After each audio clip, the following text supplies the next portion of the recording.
What's up, y'all? You know what? In today's society, it seems like there's a lot of goofies running around. I mean, they're everywhere. At least it makes you think that they're everywhere.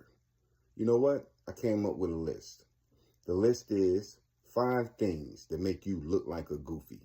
And fun fact, because you don't have to be broke to look like a goofy. You don't have to fail publicly, get humiliated, or even hit rock bottom either. It all comes down to the reactions, the patterns, and the habits that broadcast to the world. Hey, I don't respect myself, so neither should you. You know, you can be giving off goofy vibes and not even noticing that it's happening. So let's go over the specific behaviors that silently destroy your respect, reputation, and your chances. One of the first things that make you look like a goofy is constantly complaining without taking action. You know, we all have bad days and everybody vents sometimes. Now, that's normal.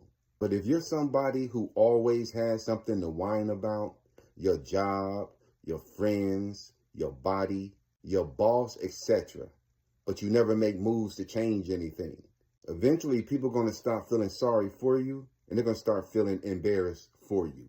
And the worst part is they stop trusting you because complaining without action says that I see the problem. I'm just too weak to do anything about it. The second thing that makes you look like a goofy is bragging about things you used to do. Talking about your glory days, that one trophy you won, that one job title you had, that one trip you took 12 years ago. All of that might feel harmless, but this is what it really says. It says my best days are behind me. Winners focus on where they're going, what they're building, and not where they've been. If the only impressive things about you are in the past, people are going to start seeing you as irrelevant.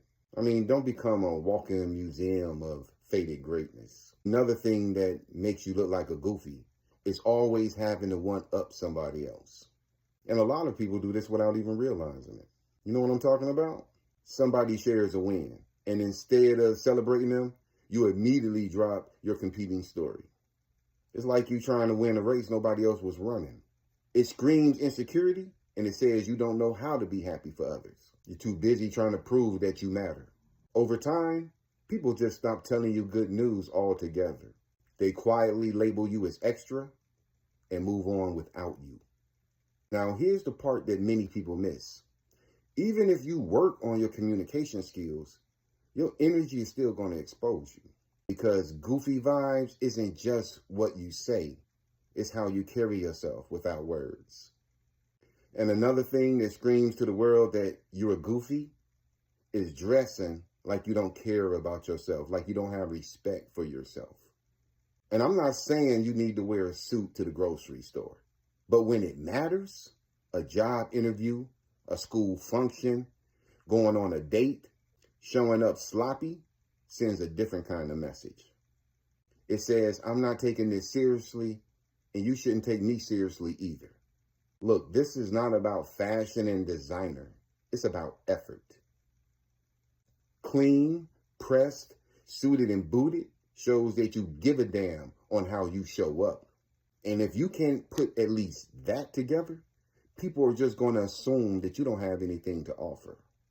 And the fifth thing that makes you look like a goofy is obsessing over your looks. On the flip side, caring too much about your looks, mirror checking every 5 minutes, fishing for compliments, obsessing over your Instagram angles is just as bad. Why? Because it shows that your self-worth is paper thin, held together by surface level approval. And trust me, when you root your confidence into how good your drip looked that day, you'll never stop losing.